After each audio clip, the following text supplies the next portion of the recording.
À Pleumartin, dans la Vienne, non loin de Châtellerault, on a connu la Seconde Guerre mondiale. Oui, je sais ce que vous allez me dire, on a connu la guerre comme partout ailleurs. Eh bien sûrement, mais peut-être pas comme partout ailleurs. Car figurez-vous que Pleumartin s'est subitement retrouvé sur la ligne de démarcation.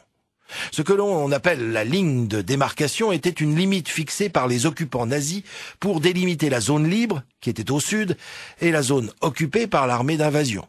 Cette ligne a été imaginée dès 1940, puisqu'elle est mentionnée à l'article 2 de l'armistice du 22 juin 1940. Je cite en partie cet article. « Pour assurer les intérêts du Reich allemand, le territoire français situé au nord et à l'ouest de la ligne tracée sur la carte sera occupé par les troupes allemandes. » Physiquement, la ligne de démarcation mesurait 1200 km de long.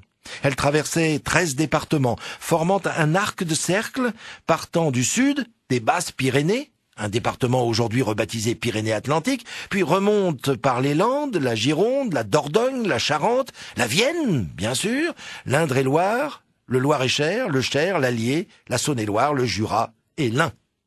Quand on sait que la partie de la France située au nord de cette ligne produit les 3/4 du blé et du charbon français, ainsi que presque tout l'acier, le textile et le sucre, on comprend l'intérêt stratégique de l'occupant.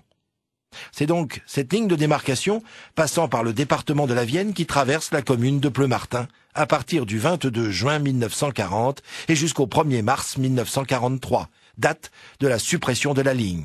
À Pleumartin, on était alors en zone libre, mais sur le territoire de la commune se trouvait un point de passage, sorte de porte, entre l'air étouffant et l'air libre, entre l'occupation et une pseudo-liberté.